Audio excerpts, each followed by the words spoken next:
So I was watching the X Zone TV channel last night when I was abducted by aliens, and they kept repeating to me over and over again, simultv.com, simultv.com. What's simultv.com? That's what I asked them. They had it written on the side of their UFO. How do you spell that? UFO. No, I mean simultv.com. simultv.com. simultv.com. Right. simultv.com. Interesting that you were abducted by aliens in a simultv.com UFO last night. Oh, yeah? Yeah. Now that you mention it, I remember now last night I was awakened from a deep sleep. My great-grandmother was standing there. She said she'd come from the hereafter to tell me about simultv.com. She even spelled it out for me. simultv.com, sonny boy. simultv.com. simultv.com, sonny boy. Wow. Yeah. Guys, you'll never guess what my psychic guru just told me. simultv.com. Exactly. Are you guys psychic too? Of course. We all know about simultv.com. simultv.com.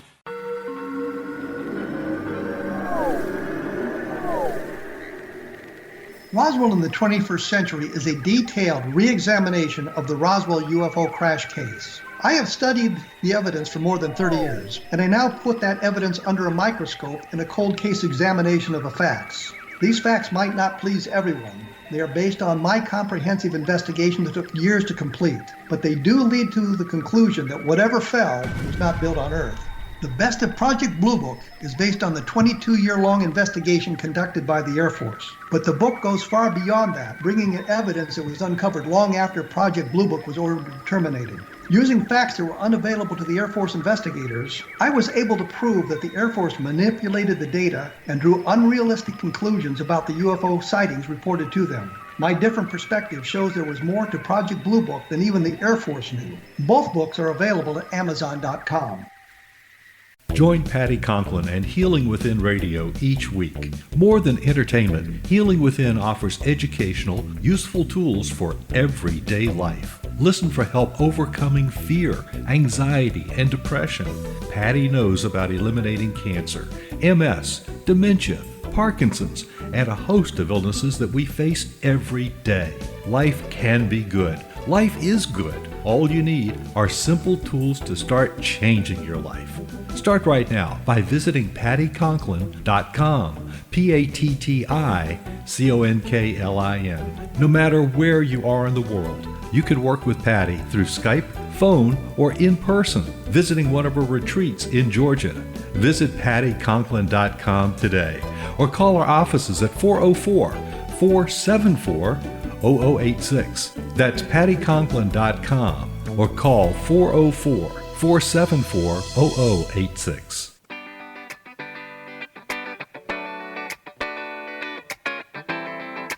Welcome to the Connecting with Coincidence radio show with Dr. Bernie Beitman, MD, bringing together the world's synchronicity experts to help you use meaningful coincidences to develop spiritually, psychologically, and practically. For more information, put Connecting with Coincidence into your web browser to find the book, website, Psychology Today blog, YouTube channel, and Facebook page. And now, here is the host of the Connecting with Coincidence radio show, Dr. Bernie Beitman, MD. Oh, welcome to CC with BB. Yes, I am your host, Dr. Bernie Beitman, MD, and so glad you are with us. You are loyal fans again and again, and that includes you, David. Thank you, David, for contacting me. Are you a fan of the show? Let me hear from you. Go to my website, coincider.com, or my Facebook page and make contact. Just put Connecting with Coincidence in your web browser. You'll find me. As usual, we are looking into all aspects of coincidences with people from around the world. Today, it is psychotherapy and positive psychology. Spread the word about the show. Word of mouth is how we grow. And here's an idea for all of you out there in Coincider land. Psychotherapy is a rich source of coincidences. Why? Because it has the qualities that increase the likelihood of coincidences, like need, high emotion, and major life stress. Patients need help. They're usually in high emotional states and going through a life stress, like now, the pandemic. Here's one happened with me and my patient the other day, one of my patients. She was describing a young woman she did not like. The young woman was named Jasmine. Her description of Jasmine sounded like the rich, spoiled, self-centered girl in the classic bad movie, Clueless. My patient said, well, I said that. It sounded like Clueless. And the patient said, I was watching Clueless last night. Coincidence? Well, I mentioned the movie. She had watched it less than 24 hours ago. She gave me a good scientific explanation for it. I didn't want to argue with her. There were other reasons to add to it. She had been afraid of her own feelings up until this time. This coincidence helped open up her emotions to herself and to me. Her homework was to watch another movie, this one called, coincidentally enough, Blue Jasmine, which is about an older version of the same spoiled rich girl, unaware of other people's emotions. Yes, another Jasmine. Our guest today is Chris Mackey. Chris is a fellow of the Australian Psychological Society and a principal clinical psychologist at Chris Mackey and Associates at Geelong in Australia. He has had 40 years of psychotherapy experience, presented at numerous national and international scientific conferences on such topics as the effectiveness of psychological therapy for anxiety, depression, and trauma. Chris has a particular interest in promoting optimistic and uplifting approaches to mental health. He's the author of The Positive Psychology of Synchronicity, Enhance Your Mental Health with the Power of Coincidence. Chris aims to educate the wider community about positive psychology, including as a presenter on TV, on well-being shows, Destination Happiness, through his practice website, and through his psychology YouTube channel. And I think, Chris, we haven't talked about this, but you share with me the interest in helping people consider telling each other their own coincidence stories. Welcome to the show. Thanks very much, Bernie. Great to be with you again. And this idea of getting people to talk about their stories, their coincidence stories, is part of what I'm starting as the Coincidence Project. It's one of its main aims, and you are a big help in going in that direction. So let's talk about an idea that I would like our audience to listen to, because it's a very helpful idea. What is positive psychology? Well, positive psychology is like a science of well-being, pioneered by Martin Seligman and developed further over the last 15 years. And so positive psychology looks at different ways of boosting people's mood and adding to people's positive functioning. So even if people are functioning okay, they might not be suffering from anxiety or depression, it's how people can develop their well-being even further into the positive pole of well-being. My guest previous two times ago told us research that shows that people who incorporate coincidences into their lives are more likely to increase their well-being. How does that happen, do you think?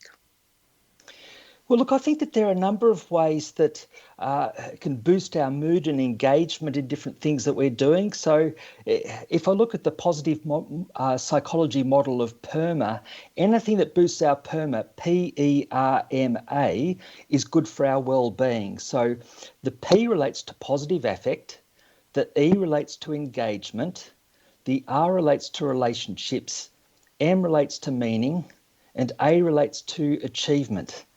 And some of the main things that come across from coincidences is people feel that often gives them a sense of affirmation. As one friend of mine says, it's like a yes from the universe, or I call it like a tick from the universe that you're on the right track. So I think that if we're engaged in something in a work sphere and we have coincidences that lead us to feel that we're doing something that's meant to be, well, not only are we likely to experience some positive affect with that, but that will help our engagement in what we're doing. It will help the meaning we derive from what we're doing. It'll help our sense of achievement. And synchronicity also helps with connection. Many of your guests have talked about this feeling that coincidences, when they run into someone in completely improbable circumstances, it helps them feel connected. Or they think of someone and then they contact them out of the blue, it helps them feel connected. Well, that's going to help the relationship side of our PERMA. There's a kind of a funny side to that relationship and synchronicity, because just take a car salesman as an example, but salespersons of all kinds will try to see where the potential customer and the salesperson overlapped. Like, did they come from the same place? Did they go to the same high school? Did they go to the same church? Did they have some same experiences on vacations? And it's a way of searching for ways of commonality. So there's a funny misuse potentially of that kind of connectability of a coincidence. Yes, and I think that's where, if people have a genuinely striking coincidence that is not contrived, that adds to the feeling of authenticity. It adds to the feeling of connection, as though it relates to, well, almost like another dimension in life. So many people find that their coincidences are so profound. It might be that they're looking to go in a different direction in their career or develop a resource in some way, and they uncannily run into a person who can really help them take that field further or develop their career further in a certain direction. So it's a feeling of authentic connection with that person that helps bolster someone's, again, their engagement in what they're doing, their feeling that the path that they're on is meant to be. I'm very glad you mentioned contrived, because that's what the salesperson is doing. But I'll give you another example. An example of what you just said. A pretty famous guy, a TV personality also, who interviewed me, was telling me off the time we were talking, off camera, about a time that he was on his way to from a conference where he had made a contact and was able to, and he was looking forward to being interviewed by someone at a company that he really wanted to work for. And on the plane, he was sat next to somebody, and these planes are kind of funny places to have coincidences, as you probably know. And he ended up sitting next to the man who was the boss of the person who was going to interview him for the job he really wanted. And the 2 hours on the plane, they had a great time talking. He thought the connection was really strong. He loved that coincidence. It had happened much in the same way you were describing. It was not contrived. It was kind of random on an airplane. And he thought, yeah, I'm going to get the job. Well, he was quite surprised when he didn't. Right. It just shows that it's not as if we can control certain situations, or it's not as if something is a guarantee. But what does strike me is the number of times that people have some kind of connection like that, where different doors do open up. And again, sometimes people might have an experience like that and they might feel that's disappointing, and they learnt that a coincidence was not a guarantee of them achieving what they wanted, but maybe still something happened to steer them in a different direction that's worthwhile. It might have even got him to reflect even more deeply on whether the direction he was going in was ultimately right for him. I think anything that gets us to reflect on the meaning of situations for us is helpful as well. Oh, that's a very good point, Chris. That is a very good point. That in itself is a benefit, to be able to reflect. And you were also saying that the only failure is to learn from failure. And in your book, you quote from John Gardner, we are continually faced with a series of great opportunities, brilliantly disguised as insoluble problems. Yes, and look, I think that's where anything that promotes our sense of engagement or energizes us or gives us a sense of meaning makes a real difference. And certainly in the positive psychology field, the work of Ken Pargament is wonderful, where he looks at how sacred experience, when people experience something as sacred, that, for example, if they view their work as a calling, or they feel that their relationship is meant to be. Let's go on that calling in our next segment. You're listening to Connecting with Coincidence. I'm your host, Dr. Bernie Beitman, MD. We are speaking with Chris Mackey, author of The Positive Psychology of Synchronicity.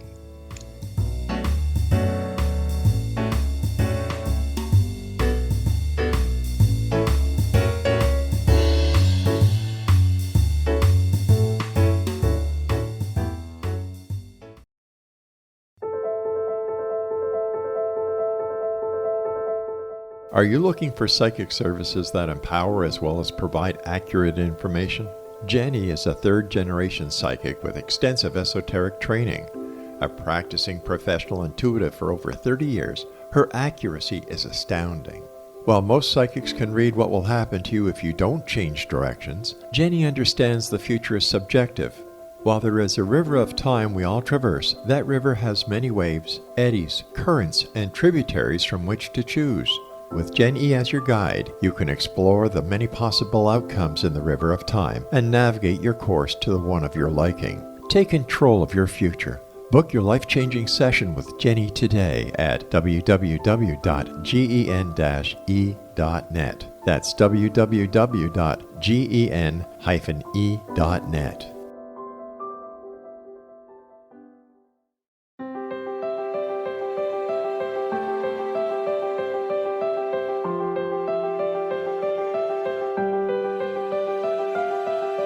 Mission Evolution is dedicated to the well-being of the planet and animals, as well as the evolution of humankind. One major factor threatening all three is increasing toxicity. Heavy metals and other environmental toxins are poisoning our bodies, deteriorating our brains, blocking our spiritual connection, and shortening our lives. Yet these poisons are extremely difficult to remove. I'm Gwilda Wiyaka, and I recently became aware of a product created from the marriage of nature and nanotechnology called Vitality. It's formulated from zoolite, whose crystalline structure binds toxins, gently carrying them out of the body. The light is only as clear as the window through which it shines. Clear your body, shine your light into the world. Visit vitalityhappens.com for a 20% discount. Enter code PATHHOME.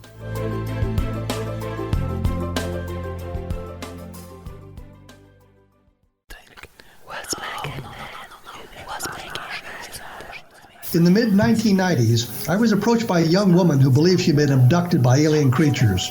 In conversations, I began a journey that took me not into the world of interstellar travel, but back through time into past lives. Under hypnotic regression administered by a professional rather than describing abduction, Jenny, as she is called, begins to tell a tale of horror in 19th century London. Her unbelievable past life seems to connect with Jack the Ripper and other monsters of the past. Throughout the session, Jenny provides a rich detail of her past lives that links some of the most horrific killers in history to one another. Using the resources of a university library in the pre-internet's day, I was able to verify some of Jenny's claims.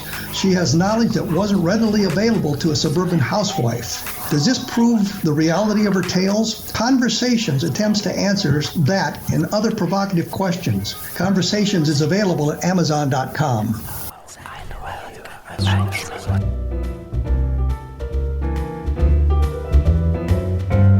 Welcome back to CC with B. I'm your host, Dr. Bernie Beitman, MD, CC with BB.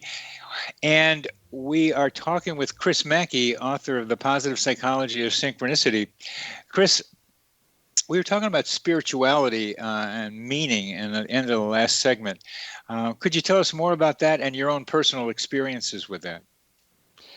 Yes, well, just say with spirituality, I'm really interested in the research of Ken Pargament, where he looks at sacred experience. And so when people have a sense, for example, that their work is a calling, they relate it to a spiritual dimension, if you like, or if people feel that a relationship is meant to be, in that situation, it can help people be more engaged in, say, their work or their relationship. It helps people withstand stress further. It helps people be more energized in what they're doing. It helps people experience positive affect whilst they're engaged in their work or enjoying their relationship. So in other words, in a demonstrable way, that means that when people believe that there's a sacred aspect to their experience, then that will tend to add to their perma. But also in recent years, we've learnt more about the physical benefits of having a belief in spirituality, which doesn't necessarily mean having to be religious. there are about 25 to 30% of people in the Western world who would identify with being spiritual without being religious. And I'd be one of those people. But when people, for example, find that they look back and they feel that there's been a path that has become more obvious to them, how they ended up doing the work that they're doing, for example, that can add to the meaning. And actually, I was one of those people where initially I was an agnostic or an atheist, if you like. When I went to university, I went through a severe depression. And when I went through that severe depression, towards the end of the time as a third-year student, I looked across to the social worker who was helping me, and I thought at that stage that, well, look, in a way, you've helped me so much, I wouldn't mind your job. And it kind of struck me that actually I had a cadetship lined up with the government.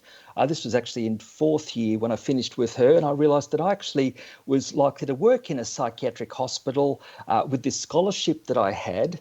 And then this was still from an agnostic point of view. I felt it was a fortuitous experience that I had this opportunity to work in the psychology field, and I felt that meant a little bit more to me because I knew what it was like to be helped as someone who'd been depressed and then recovered. But I still was an atheist when I started off in my work. But after 2 or 3 years, I went to a workshop called a wellness workshop by a fellow called John Travis of Johns Hopkins University. And I was a real skeptic of the spiritual principles that he was bringing up. I was actually annoyed because he was wearing a caftan and showed pictures of a seagull, and I thought, oh, this is really touchy-feely rubbish. I wondered why the other adults in the room weren't picking him up more on this. And at the end of the You sound like an old rugby player.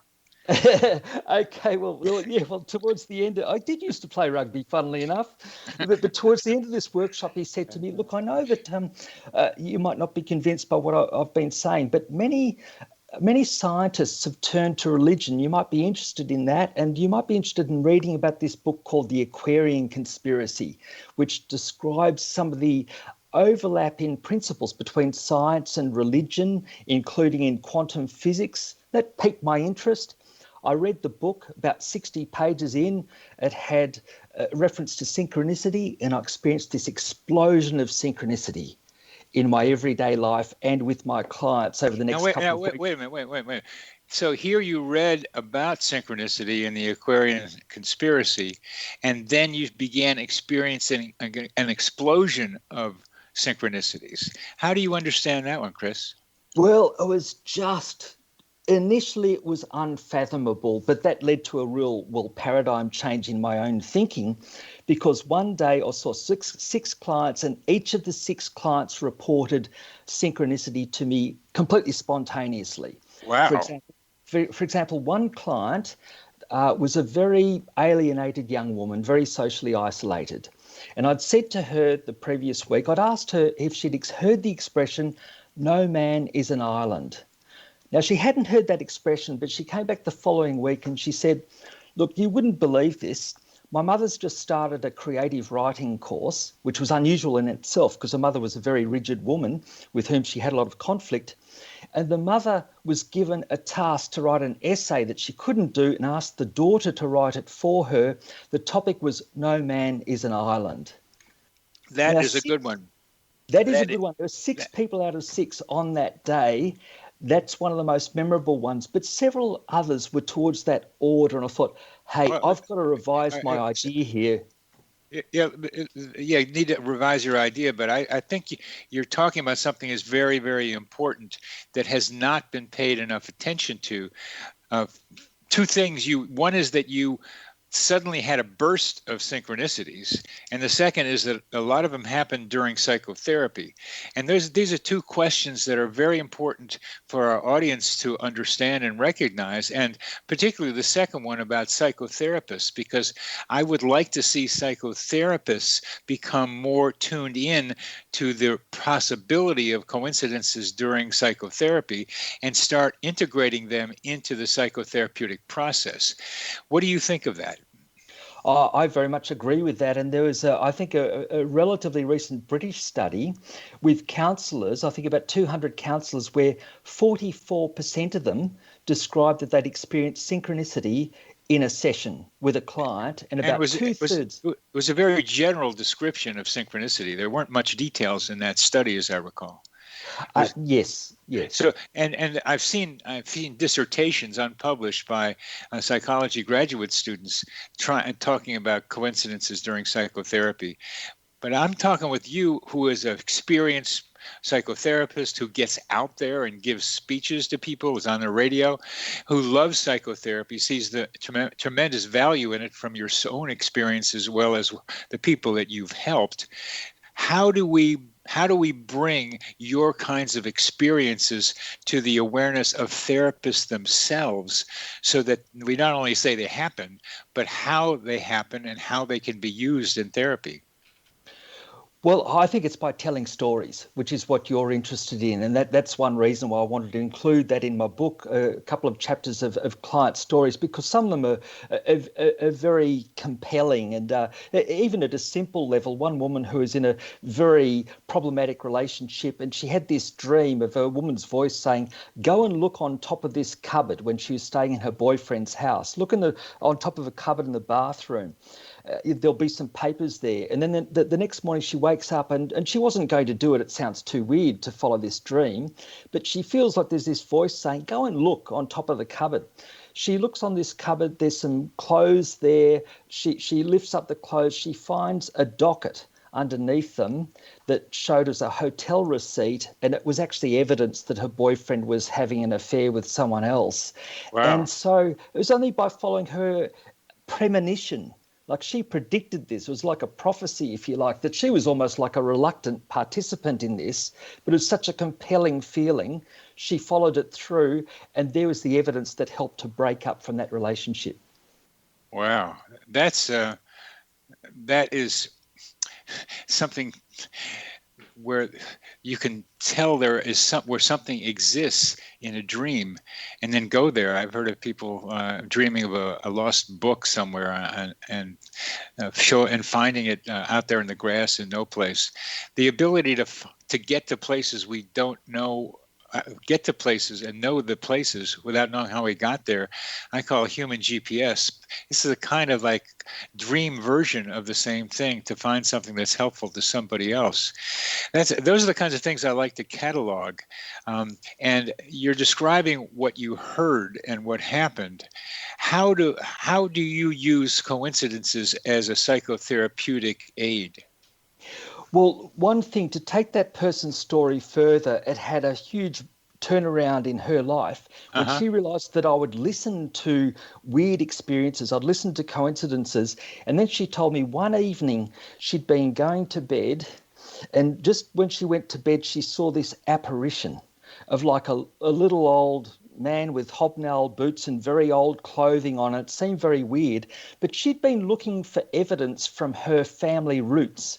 She'd only gone to about year 10 in school, and she's looking at her family roots, and she'd given up looking up the internet to find out her previous descendants or ancestors. Anyway, this figure said to her, keep looking in the morning. You will find what you're looking for. So an apparition, we could call that a psychotic symptom.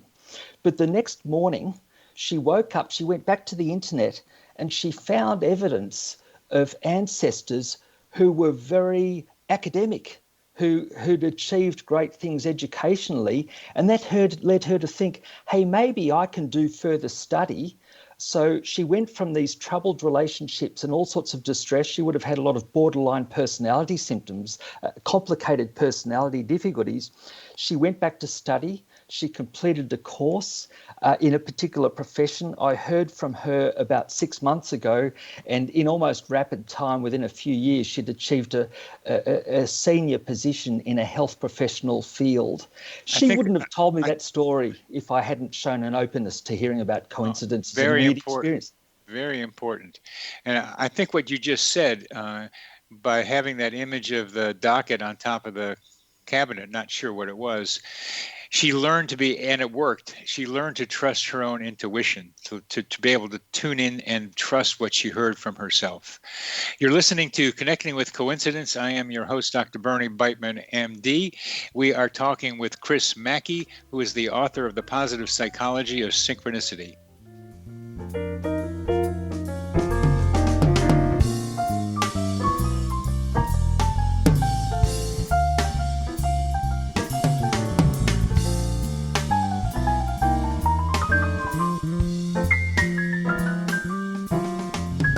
Bernie, do you think there'll be a chance to get out there dancing in the next few months? How would your life change if you could develop the business and personal skills that you need in order to make more money? Do you want to learn how to achieve your big life goals faster? Then go to findhiddenmoney.com and get the Goal for It online course. The course teaches you how you can set and achieve your biggest goals while completely overcoming the roadblocks to your goals so that you can realize your dreams and imagine more success. Go to findhiddenmoney.com. If you are looking for a safe, zero-calorie natural option to the harmful artificial sweeteners on the market today, Just Like Sugar is what you're looking for. Just Like Sugar is a wonderful natural alternative for those health-conscious people who choose a calorie-restricted diet with a great, pure, sweet flavor that tastes just like sugar. Just Like Sugar is a great natural option for people suffering from diabetes and may be useful in restricted diet programs where standard sugars are not allowed and does not cause a laxative effect of some other sweeteners. Just Like Sugar comprises a perfect blend of chicory root fiber, natural calcium, natural vitamin C, and Just Like Sugar's sweetness comes from the natural flavors from the peel of the orange. Just Like Sugar is a natural alternative to harmful artificial sweeteners and will change the way that you believe all natural sweetener products taste. Just Like Sugar is available at your local Whole Foods markets, Wild Oats markets, Henry's, Sun Harvest, and many other fine natural food stores in the U.S., Canada, and worldwide. Audience. If you have seen a UFO, had a close encounter, seen a ghost, Bigfoot, lake monster, or a story that you would like to share or have investigated, contact me, Rob McConnell, by sending me your email to xzone@xzoneradiotv.com, or you can call toll-free 1-800-610-7035, extension 143, and on Skype, X-Zone Radio TV. For more information on the X-Zone Radio TV show with yours truly, Rob McConnell, visit www.xzoneradiotv.com or www.xzonetvchannel.com or simultv.com and xzbn.net. Until next we meet here in the X-Zone from our broadcast center and studios in Hamilton, Ontario, Canada, always remember, X-Zone Nation, keep your eyes to the sky and your heart in the light.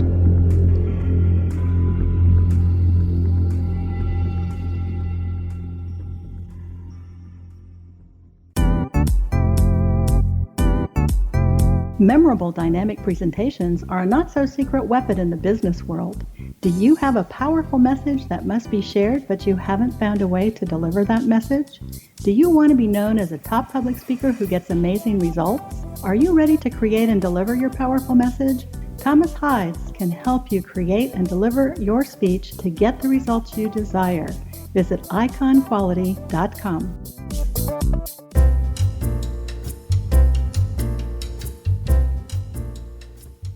Boopa-doopa-doo-ba-ba-doo-ba. Welcome back to CC with BB.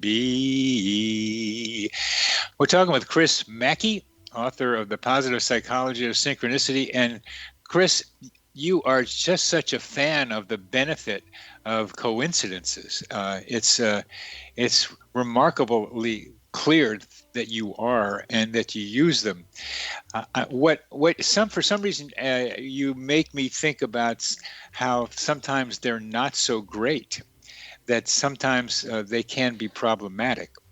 I wonder if you could talk a little bit about that too, as particularly if you can bring up coincidences during psychotherapy that turn out to be maybe useful in the sense that great thing you're saying, that they activate your self-awareness, they make you think, they make you reflect, but that they cause trouble. They can cause trouble for people too, that they have to then figure their way out. Yes, they can. Look, there's such a powerful personal experience that I will relate this, because it does relate to the repeated number 6, the 6th of June in particular.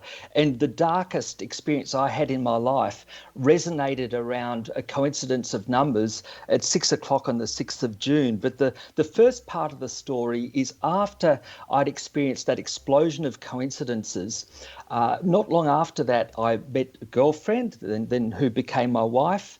But when we were boyfriend and girlfriend, when we were going out, we experienced a remarkable number of 6s. Like, it was ridiculous how often we'd if we stayed in a hotel room as room 66, the 6th room of the 6th floor, or room 606. It became a running joke for us. Well, it was actually not planned this way, but we became engaged at 6 o'clock on the 6th of June. I hadn't consciously thought of that time. I was wanting to get engaged the day before in the afternoon, but it turned out that we were staying on a tropical island, and on the 5th of June, it was an island night where the men were meant to wear like a sulu, like a dress. I thought, I'm not going to get engaged in a dress. So I thought, I'll leave it till the next day. And it turned out that I was going to propose to my wife in the afternoon, but she got marooned on a windsurfer, didn't come in till a few hours later. And so it turned out to be 6 o'clock on the 6th of June. And afterwards I thought, how remarkable that time has come up.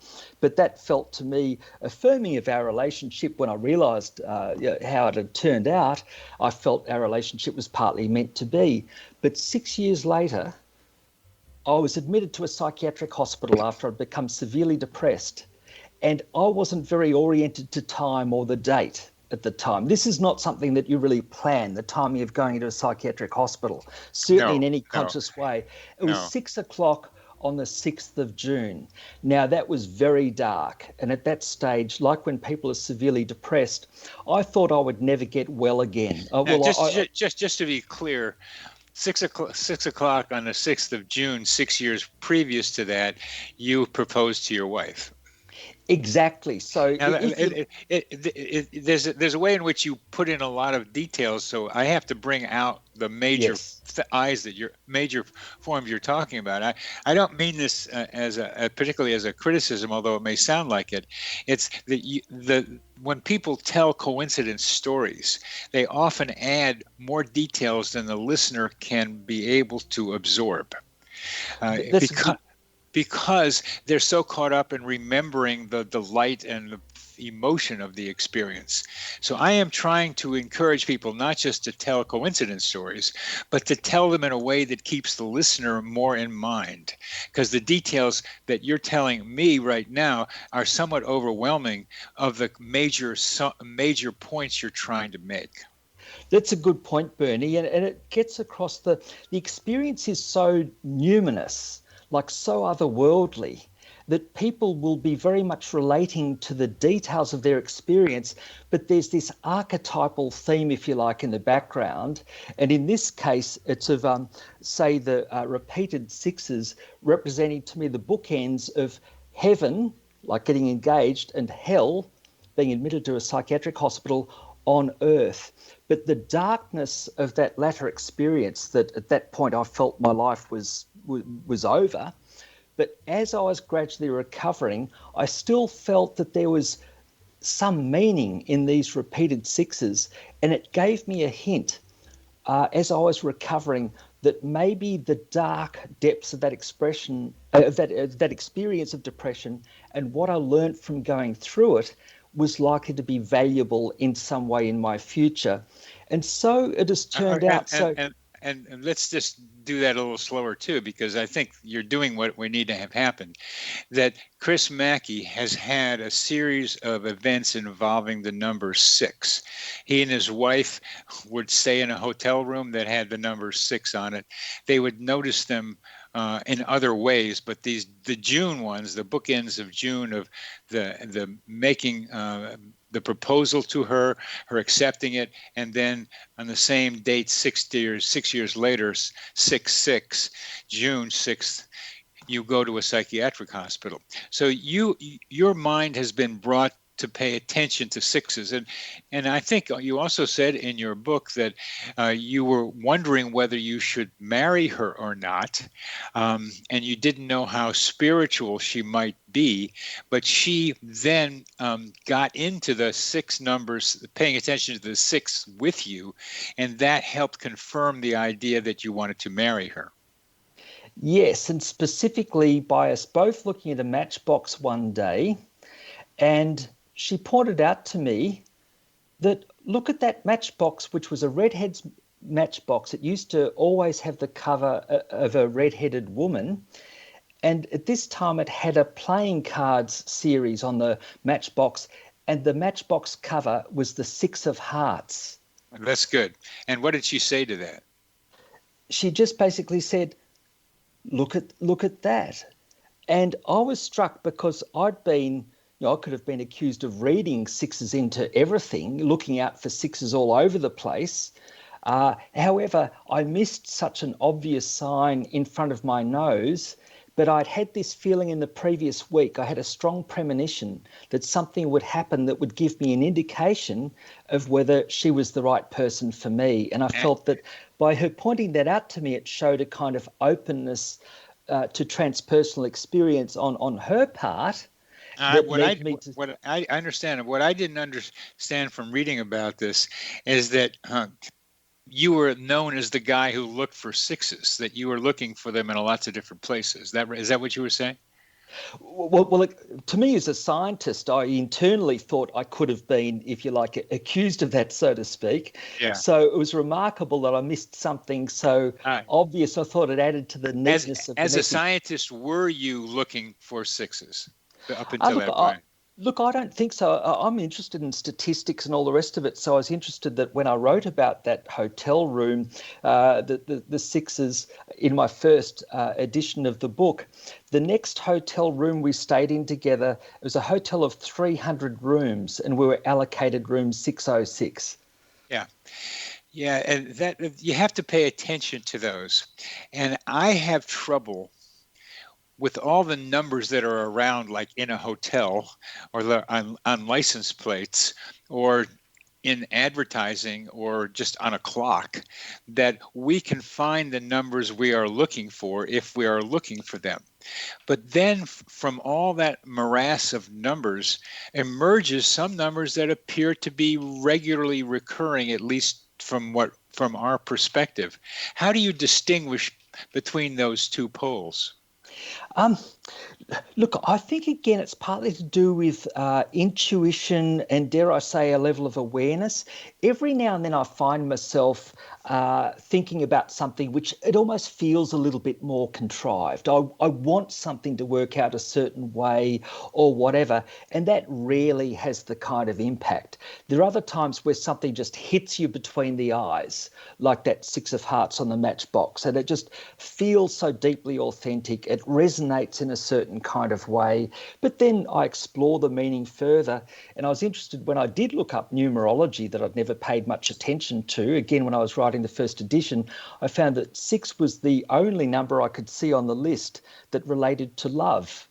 And I thought, well, that's kind of curiously interesting to me. To me, that had an affirming sense. But whether that might be seen to be rational or not rational, what I can say is, like Ken Pargament's comment about if people see there as being sacred dimension to relationships, when I did experience some conflict with my wife through my adult life, I must admit that thought of the sixes always led me to feel deep down that there was something meaningful and worthwhile, in a sense meant to be about our relationship, and that helped me think. Yeah, that is a beautiful way of thinking about it. Is meant to be coincidences, because there's so many times I hear reports about people having coincidences that make them feel that this relationship is meant to be. I have a Psychology Today blog, and the most popular by far is the one that's about is this coincidence mean that our relationship is meant to be? More than 120,000 looks on that one, and they want to know the answer to that question. And part of the way to answer the question that you've just told me is that you keep the relationship together by recognizing the spiritual nature of your connection that the coincidence helped reveal to each of you. Because what happens a lot is that they have the coincidence and they just say, okay, that's it, we're together. And then they're surprised when things happen that tear them apart. You're listening to Connecting with Coincidence. I am your host, Dr. Bernie Beitman, MD. We are talking with Chris Mackey, who is the author of The Positive Psychology of Synchronicity.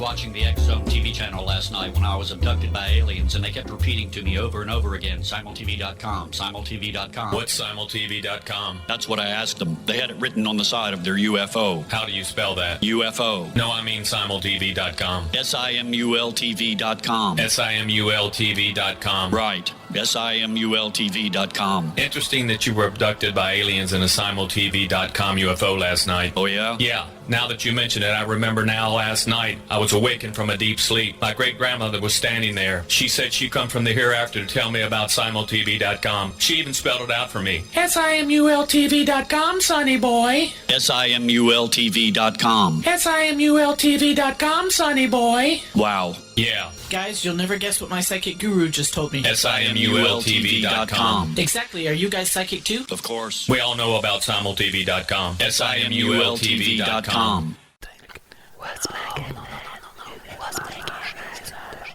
In the mid-1990s, I was approached by a young woman who believed she'd been abducted by alien creatures.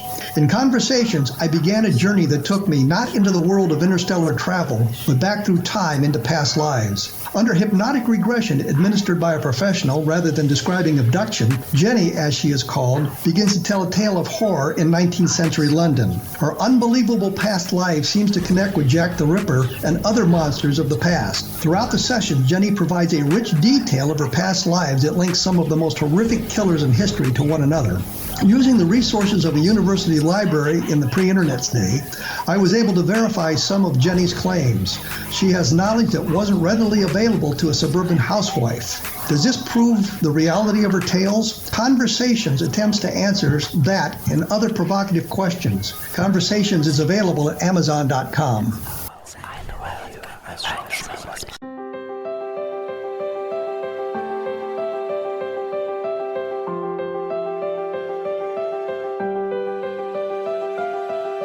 Mission Evolution is dedicated to the well-being of the planet and animals, as well as the evolution of humankind.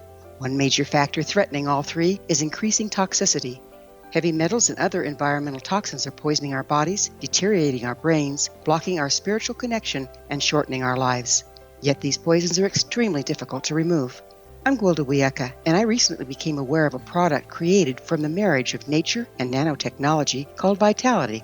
It's formulated from zoolite, whose crystalline structure binds toxins, gently carrying them out of the body. The light is only as clear as the window through which it shines. Clear your body, shine your light into the world. Visit vitalityhappens.com for a 20% discount. Enter code PATHHOME.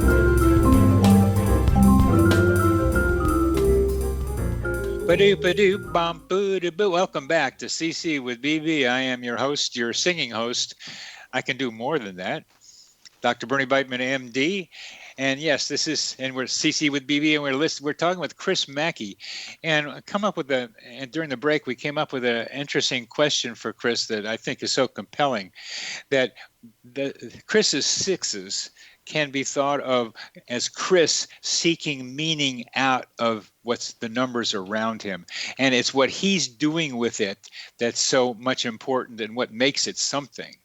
But I listen to you, Chris, and I think you think there's something more going on, that these numbers are somehow out there. It's not just you making it up. There's something else out there speaking to you in this language. How do you respond to that?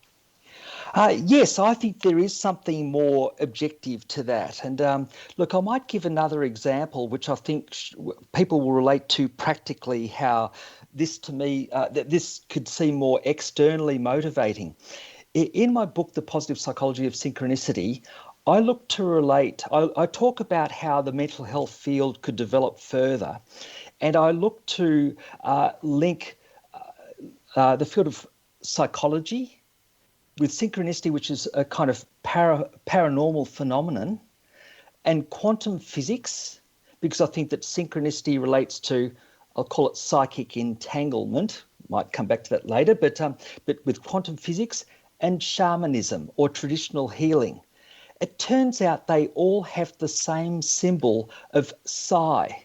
So it's a trident shape. The trident shape Greek letter psi is the symbol for psychology. It's also the shorthand of psi for psychic phenomena. It also relates to wave functions in quantum physics. And in a famous painting by Jackson Pollock called The Guardians of the Secret, the middle of the painting has various shamanic symbols, and a prominent one is the symbol psi. Now, I think that that's a curious echo from the universe, that these four phenomena that I'm looking to link with each other all have the same symbol. And then I thought, well, if it relates to external reality, not just in my own mind, then there must be something deeply archetypal about this image. It must relate to the human body. And if you think of what is a trident shape like, you can imagine a preacher, for example, in front of a church standing straight with arms out and uplifted. That's a trident shape. Yeah. And so I think, well, it's kind of curious. This seems like, as Jung talked about archetypal symbols, that seems more than chance. And as one extra example, when I was doing a book launch in London, I went there for the launch of the second edition, and at the end there was a signing. And when we had a book signing, I was lamenting in my own mind that I'd had half an hour to talk about the book in the talk I did beforehand, and I hadn't mentioned about psi. This lady came up to me afterwards, the first to buy a book. Her name was Shiva, and I asked her, "Oh, is your name after the Indian god Shiva?" And she said, "No, but I relate to the god Shiva because, see, on the back of my hand, I've got these unusual veins." Shiva's symbol was the trident, and on the back of my hand, you'll see these prominent veins that look like a trident. And I thought, there's the psi symbol. It did come into my talk after all. Oh, good. And Neptune walked around with a trident, or swam around with a trident also, famously. Yes. Trident. So there's several different places where psi, the psi symbol of psi, showed up, as well as it means the mind, at least to some people. For psychology, it's where it starts, and for parapsychology, the psi, and for Neptune, it's I don't know, and the back of the hand and Shiva, I don't know, but these are symbols that are around in very different places, as you so aptly describe, and I like finding those. And archetype is a good name for it. It means it's been around for a while, and it's in a lot of people's minds in different forms. And it's almost like you can get into the subconscious or unconscious of the world or humanity, but I think it's the world, about the way the world works. And the way the world works has a code to it, I think, that what you're pointing out about what psi does gives us an idea about what might the code be, or what are the elements of the code, because it tells us how things work. Coincidences have long been a way in which human beings have figured out how reality works, and you are on a track right there to say, psi, well, what is that telling us about what's underlying what our regular reality, and what is it telling us, Chris? Well, at a personal level, it leads me to be more confident in pursuing the link between psychology and psychic phenomena and quantum physics. And the more you look into those fields, the more you do see evidence of it. For example, if we're looking at objective evidence, how is it that, for example, a person on one side of the earth can think of someone on the other side of the earth, and then that person calls them up just at that time. And what's to say that that's not just a coincidence? I think it happens so often, but you wonder about a mechanism. I know sometimes people on your show are talking about what could a mechanism be.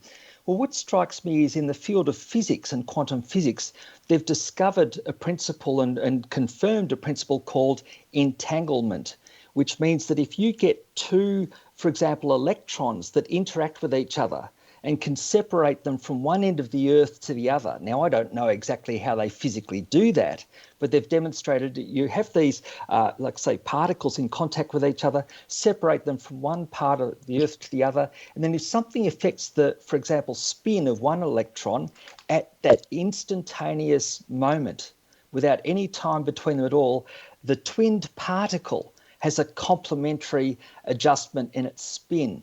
Now, that means that faster than the speed of light, these two particles, or these two electrons, are connected instantaneously. Well, I think if matter can be connected instantaneously at a distance, then why not people's minds? Why can't we have psychic entanglement? And so the personal experience of, say, the psi symbol resonating through those areas has led me to explore more about, through reading and the science of it, and looking to think of how this can work. And it encourages different kinds of ideas that are still partly testable, if you like, but and that's what led me to look for evidence of psi in psychology, and to learn that Daryl Bem, a prominent psychology professor in the social psychology realm, has presented a lot of data and evidence for psychic phenomena as a very prominent psychological researcher. And so I realised there is evidence for psi, including telepathic experience in psychology. It just tends to be ignored because people often discredit that evidence or ignore it because it doesn't fit their rational conception of how the world should be. That's a simple way of saying it, and I've said it many ways, many times that way. It doesn't fit their concept. What that means is it frightens them because they will have to change their concept of the world. And the idea that our minds are linked in the ways you're talking about through and some kind of entanglement is frightening, because many human beings want to have their minds thought about to themselves as within their skull, and nobody can tamper with my mind. And they don't want to have their thoughts recognized to be entangled or intermingling with the thoughts of other people. But they are, ladies and gentlemen, they are. And just wake up to it, is because it's going to be happening. And guys like Chris and me and many others are trying to say we're much more connected. Everybody knows that somehow, especially now with the pandemic, but much more connected is what we have to figure out, how we're connected. And entanglement is a way of understanding it, because the two particles have to be brought together for a while. They have to then become identified by the other one. They are so entangled. They can't see one without the other. And human beings do that in various degrees in families and in jazz groups and in sports teams, become entangled with each other and able to communicate in ways that are supposed to be you're not able to do it, but we can. So, Chris, you're on to what we have to help humanity recognize, that our minds are entangled, and rather than just recognize it, just how does that work? Because some minds are more entangled with each other than other minds. Yes, and it's hard to understand how entanglement works. We mightn't completely understand the mechanism because it's so complex, but I think that there is such a mechanism. It's interesting, the parallel with, say, propinquity. Propinquity is that term for when you think of someone that you haven't seen for a long time and then you run into them soon afterwards, or that they call you. Look, I might just mention as a final thing, I'm interested in how a positive psychology practitioner called David Cooper-Ryder encourages people to go into more depth in our experience in a healthy way. And he described how he developed this question he'd like to ask people, say if he were to meet with all the spiritual leaders of the world. He thought, what question would he ask them to tap into this depth of well-being that we know that a spiritual dimension can help with?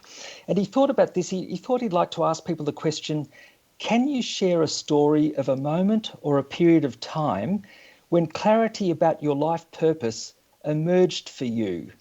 Then he added, it might be when your calling happened, or it might be an important awakening or teaching, a special experience or event, or when you received a guiding vision. Well, I think for many people like myself, it's the experience of synchronicity above all others that for me personally has led to that sense of a calling. And it's not a simple thing, it's not a complex thing, it's not just all looking to be up and positive. One of the things that gelled that sense for me, as I say, was when I was admitted to a psychiatric hospital. And there we end, and we want our audience to know that being admitted to a psychiatric hospital can really be life-changing positively. We're talking to Chris Mackey, author of The Positive Psychology of Synchronicity. This is the X Zone Broadcast Network. I'm your host, Dr. Bernie Beitman, MD. Thanks very much, Bernie.